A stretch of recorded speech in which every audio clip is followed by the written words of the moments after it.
Okay, Kamaster, nag-repair tayo ng UPS kasi bigla daw nawala yung power. So, Yeah. Ito na to.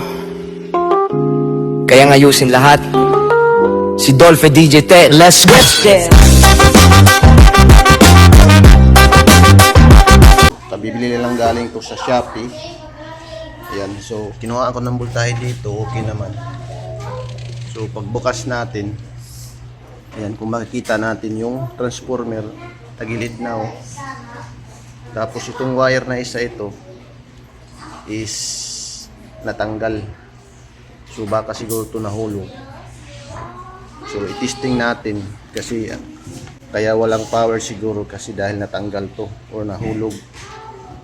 Ayan. So isaksak natin.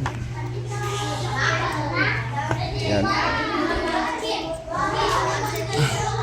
Yung siyempre i-on natin dito.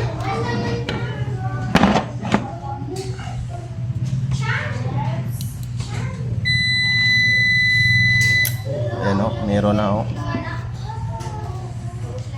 Ayan, nag-click na siya. Then umiikot na yung blower pan. Ayan.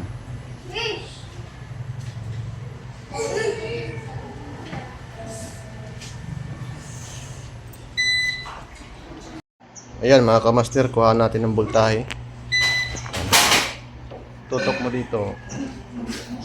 Ayan. Dapat may makuha tayo na 230 volt. Ayan, 232. Dito 232. 232.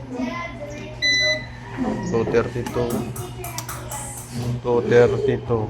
So ang problema is itong wire na to is natanggal, kaya nawala yung power kasi yung battery yun yung magbibigay ng power supply dito papunta sa board.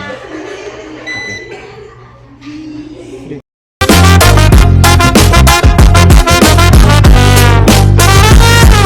Pag nasira ang TV mo, huwag kang magpanik. Si Dolphy DJ Tech Boy, automatic aircon mo.